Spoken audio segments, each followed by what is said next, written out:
আসসালামু আলাইকুম রহমতুল্লাহি ওবরকাতুহু। সম্মানিত দর্শক, বাংলাদেশের রাজনীতিতে গুপ্ত সংগঠন হিসেবে জামাত এবং শিবির ইতিমধ্যে যে প্রসিদ্ধি অর্জন করেছে,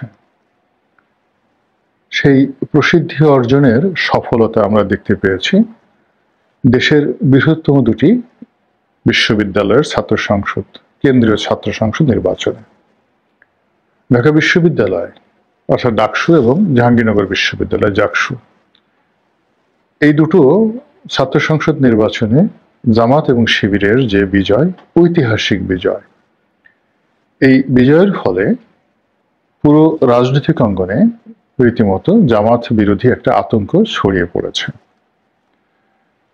শুধু রাজনৈতিক অঙ্গনে নয়, ক্ষমতার কেন্দ্রেও জামাতকে নিয়ে নানা রকম প্রতিক্রিয়া তৈরি হয়েছে। আমার নিজের কিছু অভিজ্ঞতা রয়েছে, সেটা আমি বলবো যে এই কয়েকদিনে ডাকসুতে এবং জাকসুতে জয়লাভ করার পর জামাত শিবির সম্পর্কে যে সাধারণ মানুষ তারা কি বলছে। দ্বিতীয়ত, পরবর্তী যে নির্বাচনগুলো জাহাঙ্গীরনগর বিশ্ববিদ্যালয়ের পর যেটা হতে যাচ্ছে সেটা হলো রাকসু অর্থাৎ রাজশাহী বিশ্ববিদ্যালয়। এখানে চোখ বুজে বলা যায় যে জামাত শিবির জয়লাভ করবে বিপুল ভোটে। আর নির্বাচনটা অনেকটা একতরফা হতে যাচ্ছে এই কারণে যে ইতিমধ্যেই বিএনপির যে প্রার্থী তিনি তার প্রার্থিতা প্রত্যাহার করে নিয়েছেন, ছাত্রদলের প্রার্থী। আর চট্টগ্রাম বিশ্ববিদ্যালয়েও এই রাকসুর মতো একই অবস্থা হবে। তো দেশের প্রধানতম চারটি বিশ্ববিদ্যালয়ে শিবিরের যে ভূমিধস বিজয়, এই বিজয়ের ফলে সরকারের ভিতরে কাঁপন শুরু হয়ে গেছে। আবার একই সঙ্গে বিএনপির মধ্যেও কিন্তু নানা রকম কাঁপন শুরু হয়ে গেছে। আপনারা জানেন যে সরকারের একজন অতি গুরুত্বপূর্ণ মন্ত্রী, যিনি উপদেষ্টা পদমর্যাদায় রয়েছেন, মিস্টার মাহফুজ আলম, ডক্টর মোহাম্মদ ইউনূস, তাকে যাকে বলা হয়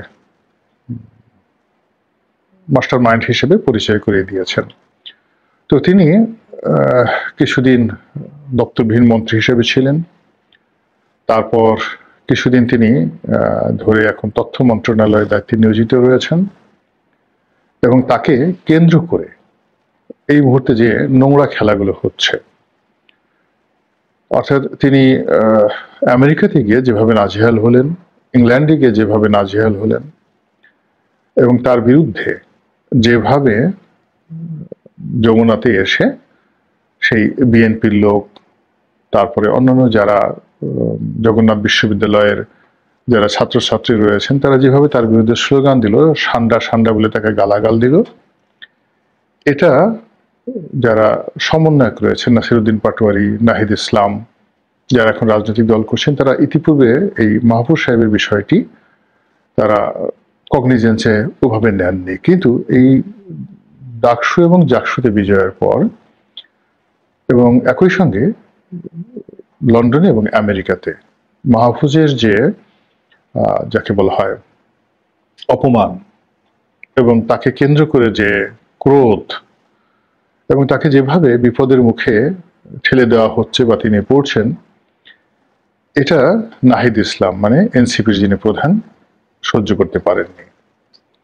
তিনি স্পষ্টতই বলেছেন যে মাহফুজদেরকে যে ঝুঁকির মধ্যে সরকার ফেলে দিয়েছে, এটা কোনো অবস্থাতেই মেনে নেওয়া যায় না। এর আগে ভিপি নুরুল হক নুরুর উপর যে আক্রমণ এবং এবারে যে নজিরবিহীন আক্রমণটা হয়েছে, তাতে করে তিনি এখনো পর্যন্ত হাসপাতালের বিছানায় কাতরাচ্ছেন। স্পষ্টতভাবে বোঝা যায় যে তিনি মারাত্মক অসুস্থ, তার চোখ এখনো ফোলা রয়েছে, তার মস্তিষ্ক ঠিকমতো কাজ করছে না। অন্য সময়টিতে যা দেখেছি আমরা, বিশেষ করে ভিপি নুরুল হক নুরুর ক্ষেত্রে, তার উপর অনেক জুলুম হয়েছে, অত্যাচার হয়েছে, ডিবিতে নিয়ে তাকে বেদম প্রহার করা হয়েছে। তিনি নিজেই বলেছেন যে তাকে পা বেঁধে ঝুলিয়ে রাখা হয়েছে, হাত বেঁধে ঝুলিয়ে রাখা হয়েছে দুভাবে, মানে পা উপরে দিয়ে নিচে ঝুলিয়ে পিটানো হয়েছে আর হাত বেঁধে উপরে ঝুলিয়ে পিটানো হয়েছে। কিন্তু এত নির্মম নির্যাতনের পরেও তার জবান বন্ধ হয়নি। তিনি সেই যখন শেখ হাসিনার জামানাতে তাকে যখন প্রিজন ভ্যানে নেওয়া হচ্ছিল, তখন এতটা অসুস্থ যে দুই পুলিশের দুই কাঁধে হাত রেখে তিনি অনেকটা অসহায়ের মতো করে কোর্টে হাজিরা দিচ্ছিলেন এবং তার সারা শরীরে নির্যাতনের চিহ্ন ছিল, কিন্তু তার কণ্ঠ ছিল সুদৃঢ় এবং সেখান থেকে তিনি যে প্রত্যয় ব্যক্ত করেছিলেন যে আমাকে এভাবে পেটানো হয়েছে, শত পেটানোর পরও আমার এই আন্দোলন দমন করা যাবে না। তো সেই নুরুল হক নুরু কতবার যে মার খেয়েছেন, 10 বার, 20 বার, 100 বার আমরা বলতে পারবো না। এমনকি তার অফিস নিয়ে যখন গন্ডগোল হলো তখনও তাকে পিটিয়ে রক্তাক্ত করা হয়েছে, কিন্তু তার জবান বন্ধ হয়নি। কিন্তু এই প্রথম নুরু কথা বলতে পারছেন না, তিনি ঠিকমতো চিনতে পারছেন না, রিকগনাইজ করতে পারছেন না, তারপরে কোনো কিছু স্মরণ করতে পারছেন না এবং এখনো পর্যন্ত তার কোনো বিবৃতি আমরা শুনতে পাইনি। এবং তার প্রতি এই যে নির্মম অত্যাচার করা হয়েছে, এটা সাদিক কায়েম, যিনি নবনির্বাচিত ভাইস প্রেসিডেন্ট বা সহসভাপতি ডাকসুর, তো সেই ডাকসুর ভিপি, তিনি এই দৃশ্য দেখে, নুরুর এই অবস্থা দেখে তার আবেগ রাখতে পারেনি, তিনি মোনাজাত করতে গিয়ে কেঁদে দিয়েছেন। কিন্তু সাদিক কায়েম কেঁদেছেন, নুরু এটা যে কাঁদবে সেই রেসপন্ড করার মতো ব্রেইনের যে নিউরন সিস্টেমটা তার সম্ভবত নেই। তো এই যে তার যে এত যাকে বলা হয় টার্গেট করে তাকে যেভাবে মারা হয়েছে, তার রাজনৈতিক ক্যারিয়ার এবং তার জীবনের যে স্পন্দন, এটা প্রায় শেষ। তাকে বিদেশে পাঠানোর কথা বলা হয়েছে বা প্রধান উপদেষ্টা বলেছেন, তো এখনো পর্যন্ত বিদেশে যাওয়ার কোনো লক্ষণ নেই, কিন্তু বিদেশে গেলে তিনি যে সুস্থ হয়ে ফিরে আসবেন এটার কোনো নিশ্চয়তা নেই। তো এটাকেও অন্যান্য যারা রাজনৈতিক দল তারা ভীষণ রিয়াকশন দেখিয়েছেন যে নুরুকে দিয়ে যেটা শুরু হলো এটা আমাদের জন্য পরবর্তীতে অপেক্ষা করছে। একটা ক্রোধ, বর্তমান ছাত্র জনতা বা আন্দোলনকারীদের উপর যেটা ক্রোধ রয়েছে, সেই ক্রোধের প্রকাশ পেল নুরুর উপর, যেটা পরবর্তীতে আমাদের উপর আসবে।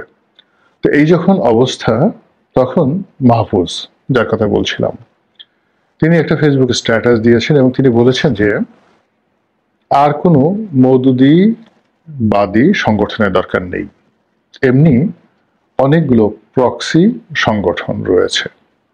জামাতকে ইন্ডিকেট করে তিনি বলেছেন এবং স্পষ্টতই ইতিপূর্বে জামাতের সঙ্গে তার বেশ কয়েকবার মতদ্বৈততা হয়েছে, কিন্তু হয়তো ডক্টর মোহাম্মদ ইউনূসের চাপে বা পারিপার্শ্বিক অবস্থা বিবেচনা করে তিনি সেগুলো মিনিমাইজ করেছেন। এক্ষেত্রে স্পষ্টতই বোঝা যাচ্ছে যে মাহফুজের সঙ্গে জামাতের ভালো সম্পর্ক নেই, কিংবা তিনি জামাতের কখনই সংগঠনের নেতা ছিলেন না।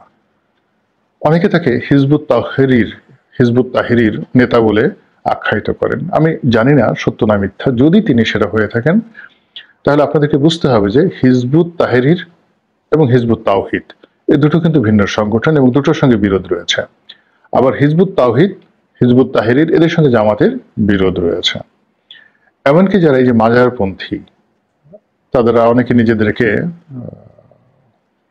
আহলে সুন্নাত ওয়াল জামাত বলেন, কেউ এদেরকে চিশতিয়া-পন্থী বলেন, কেউ তাদেরকে লালনপন্থী বলেন, হোয়াট এভার মেবি। তো মাহফুজের যে মেকআপ তাতে মনে হচ্ছে সে অনেকটা মরমী সাধনা করেন, অনেকটা লালনের মতো করেন। ফলে তার সাথে জামাতের যে সখ্যতা নেই এটা আমি স্পষ্ট করে বলতে পারি। এবং প্রথম থেকেই তিনি যে সকল কথাবার্তা বলেছেন, জামাতের সঙ্গে তার একটা দূরত্ব তৈরি হয়েছে। এবং এখন দেশের বাইরে গিয়ে, বিশেষ করে ইংল্যান্ডে গিয়ে তিনি যেভাবে লাঞ্ছিত হলেন, যেখানে জামাতের প্রচন্ড প্রভাব, এখন ওখানে যারা আওয়ামী লীগের লোকজন বলা হচ্ছে তারা এই কাজগুলো করেছে, তো ওর মধ্যে যে জামাতের লোক ঢুকে যায়নি এটা বলা যায় না। এর কারণেই মাহফুজ হয়তো এই বিবৃতি দিয়েছেন বা দিয়ে থাকতে পারেন, হোয়াট এভার মেবি। মূল ব্যাপার হলো যে জামাত দীর্ঘদিন ধরে নানা প্রক্সি সংগঠন চালাচ্ছে। এটা আজকে ইনকিলাবের একজন সাংবাদিক, সিনিয়র সাংবাদিক মিস্টার পলাশ, তো ওনার একটা স্ট্যাটাস দেখলাম যে উসমানীয় খেলাফত যেটা প্রতিষ্ঠিত হলো, উসমান বেগ বা উসমান বে, তো তাদেরকে ক্ষমতা আনার জন্য দীর্ঘদিন ধরে একটা গ্রুপ কাজ করছিল, হোয়াইট বেয়ার্ড, সাদা দাড়ি যুক্ত কিছু মানুষ। তারা পুরো সেই যে সেলজুক সুলতান, আপনারা জানেন যে একসময় অটোমানদের পূর্বে সেলজুক সুলতানরা পারস্য তুরস্ক এবং মধ্য এশিয়ার একটা বিরাট অংশ তারা শাসন করতেন। তো সেই সেলজুক সুলতানদের শেষ জামানাতে এই হোয়াইট বিয়ার্ড গ্রুপটি শক্তিশালী হয়ে যায় এবং তারা ঠিক জামাতের মতো এরকম অসংখ্য সংগঠন করে সারা তুরস্কের বিভিন্ন গোত্রদের মধ্যে নিজেদের ধ্যান ধারণা প্রচার করে একটা জাতীয়তা বোধ এবং জাতীয়তাবাদ তৈরি করেন এবং ইরানের সেলজুকপন্থীরা যেন তুরস্কে ক্ষমতা থাকতে না পারে এই জন্য তারা জনমত গঠন করেন এবং গোত্রদেরকে একত্রিত করে যে বিপ্লব ঘটান সেটাই পরবর্তীতে অটোম্যান ডাইনেস্টি রূপে 800 বছর দুনিয়া শাসন করে। তো ওই মিস্টার পলাশ এই ঘটনা উল্লেখ করে যেটা বলার চেষ্টা করছিলেন যে জামাতের ওইরকম যে মাস্টার প্ল্যান রয়েছে সেখানে কতজন যে বিএনপির মধ্যে আছে, কতজন যে জামাতের লোক আওয়ামী লীগের মধ্যে আছে, ছাত্রলীগের মধ্যে তারা ছিল, এটা তো স্পষ্টতে এখন এমনকি ছাত্র দলের মধ্যে কতজন আছে এটা নিয়ে রীতিমতো অনেক দলে আতঙ্ক ছড়িয়ে পড়েছে। আপনারা জানেন যে বিশ্বাস এবং আদর্শ এমন একটা বিষয়, এটা আপনি যে কোনো বিশ্বাস, সেটা হিন্দু ধর্ম, মুসলমান ধর্ম, এমনকি ফেরাউনের জামানাতে ফেরাউনের ধর্ম, এটা যখন মানুষের মস্তিষ্কের মধ্যে ঢুকিয়ে দেওয়া যায় তখন আপনি দেখেন যে তাকে ওর বাইরে নিতে পারবেন না। এই কথা সত্য যে লক্ষ লক্ষ মানুষ আদিম যুগে ফেরাউনের জামানাতে, কোটি কোটি মানুষ ফেরাউনের জামানাতে তারা ফেরাউনকে ঈশ্বর মনে করত, গড মনে করত। কোটি কোটি মানুষ সূর্যকে দেবতা মনে করে এখন পর্যন্ত, আগুনকে দেবতা মনে করে, সাপকে দেবতা মনে করে এবং সাপকে সর্ব ক্ষমতার অধিকারী মনে করে। এবার আমরা যে বাইতুল্লাহ শরীফকে এখন কিবলা বানিয়েছি এটা তো মাত্র 1400 বছর, কিন্তু 1400 বছর তো ইতিহাসের ধারাবাহিকতা খুব অল্প সময়। তার আগে আরো হয়তো 2-3 হাজার বছর ধরে এখানে তো পৌত্তলিকতা ছিল। এই কাবা শরীফের মধ্যে 360টি মূর্তি ছিল ছোট ছোট, আর এই 360টি মূর্তির মধ্যে সবচেয়ে বড় আবার 3টি মূর্তি ছিল, লাত, মানাত, উজ্জা, এবং এগুলো মহিলা মানে গডেস, মহিলা দেবতা। তো 3000 বছর ধরে ওই কাবাই ছিল, ওই চত্বর ছিল যেখানের মানুষ বিশ্বাস করত হুবল দেবতা লাত, মানাত, উজ্জার দয়ায় তারা বেঁচে রয়েছে 3000, 4000, 5000 বছর ধরে, আমরা বলতে পারি না। এবং এই যে পৌত্তলিকতা ওই সময়টাতে ভারতে ছিল, ওই পৌত্তলিকতা গ্রীসে ছিল। আপনি গ্রীসে যে দেবতা দেখেন, দেবী দেখেন, ডেলফির মন্দির দেখেন, 1000 বছর ধরে এই পৌত্তলিকতা ছিল। পারস্যে পৌত্তলিকতা ছিল এবং পৌত্তলিকতাকে বের হয়ে ওখানে একদল গ্রুপ যারা নিজেদেরকে অগ্নি উপাসক দাবি করলো। 1000 বছর ধরে পৃথিবীতে এই ধর্মবিশ্বাস মানুষকে তছনছ করে দিয়েছে, এর জন্য যুদ্ধ হয়েছে, এর জন্য সিংহাসন পরিবর্তন হয়েছে। তো সেই দিক থেকে এখন যে 4টি ধর্ম, খ্রিস্টান ধর্মের বয়স কত বছর? 2000 বছর। ইসলাম ধর্মের বয়স 1400 বছর। ইহুদি ধর্মের বয়স কত বছর? 3300 বছর। তো 3300 বছর ইহুদি ধর্মের, বৌদ্ধ ধর্মের বয়স কত বছর? 2500 বছর, নট মোর দ্যান দ্যাট। কিন্তু তার আগে এই পৃথিবী তো 10,000 বছর ধরে এই পৌত্তলিকতা চলেছে এবং মানুষগুলো যে বিশ্বাস করতো যে একটা মাটির মূর্তি সেই গড, এবং ওটা এখনো পৃথিবীর 3য় বৃহত্তম ধর্ম, হিন্দু ধর্ম। তো কাজেই সেরকম একটা ধর্ম বিশ্বাসকে যখন মানুষের মস্তিষ্কে তার জীবন, জীবিকা, তার প্রাপ্তি, তার দুনিয়া, তার আখিরাত, মরণের এবং জীবনের সকল কিছুর যাকে বলা হয় চাবিকাঠি হিসেবে, সফলতার উৎস হিসেবে মানুষের মস্তিষ্কে ঢুকিয়ে দেওয়া হয়, তখন তার দ্বারা পৃথিবীর সব কিছু করা সম্ভব। এবং এই কাজ করতে গিয়ে জামাত সেই বাংলাদেশে গোলাম আজমের নেতৃত্বে ধরেন, শিবির যদি ধরেন মীর কাসিম আলীর নেতৃত্বে, আর জামাত যদি ধরেন গোলাম আজমের নেতৃত্বে, আজকের যে অবস্থানে এসে পৌঁছে গেছে এটি রীতিমতো মহিরুহু হয়ে পড়েছে। ফলে মিস্টার মাহফুজ যে গুপ্ত সংগঠনের কথা বলেছেন, এরকম গুপ্ত সংগঠন তাদের যদি 100 থাকে এবং শেখ হাসিনার পাশে সালমান এফ রহমান যদি জামাতের লোক হন, আনিসুল হক যদি জামাতের লোক হন, এটা যদি এখন প্রমাণিত হয়, আমি অবাক হব না। একইভাবে যদি তারেক রহমান সাহেবের আশেপাশের সব লোক মূল মূল লোকগুলো যদি একটা সময় আমরা জানতে পারি এরা জামাতের লোক ছিল, তারা হাসিয়ে দিয়ে বলবে ভবিষ্যতে নারায়ে তাকবীর, আল্লাহু আকবার, আমরা দিনের খেদমতের জন্য এই কৌশল অবলম্বন করেছি, আশ্চর্য হওয়ার কিছু নেই। এবং এই দুটো নির্বাচনে আমরা সেটা দেখলাম। ফলে কি হলো, পুরো রাজনৈতিক অঙ্গনে যেভাবে ভয় ছড়িয়ে পড়েছে যে কে জামাত, কে জামাতের এজেন্ট, কে কার পক্ষে কাজ করছে, কে মানে চোখ টিপ মারছে, কার চোখ টেরা, মানে এই যে ভয়ের কারণে সরকারের মধ্যেও কিন্তু ভীষণ রকম আতঙ্ক তৈরি হয়েছে। স্বয়ং ডক্টর মোহাম্মদ ইউনূস এমনি তিনি রাজনীতির পেঁয়াজগোজ বোঝেন না, দ্বিতীয়ত তার বয়স হয়ে গেছে, তার সঙ্গী সাথী যারা আছেন তারা প্রায় বয়োবৃদ্ধ। তিনি প্রথমে যাদেরকে অ্যাডপ্ট করেছিলেন শক্তিশালী হিসেবে, সেই রেজওয়ানা, তারপরে আসিফ নজরুল, এরপরে আরেকজন আসে সাদা চুলওয়ালা, সেই ভদ্রলোক আমাদের ডিপার্টমেন্টেরই, ল ডিপার্টমেন্টের, জাস্ট কথা ফ্রিকুয়েন্টলি বলি তো আপনারা, ও আদিলুর রহমান শুভ্র। তো ওনারা সরকারের খুবই গুরুত্বপূর্ণ ব্যক্তি ছিলেন, কিন্তু ইদানিং আপনি তাদেরকে দেখতে পাবেন না, তাদেরকে দেখতে পাবেন। একটা সময় পররাষ্ট্র উপদেষ্টা তৌহিদ সাহেব খুব মানে শক্তিশালী ছিলেন, ইদানিং তাকে আপনারা ফ্রন্ট লাইনে দেখতে পাচ্ছেন না।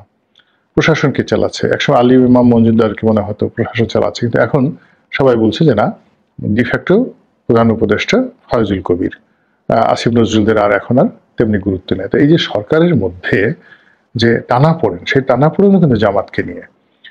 জামাতকে তারা প্রথমে খুব বড় মনে করেছে, আবার জামাতকে তারা খুব ছোট মনে করেছে।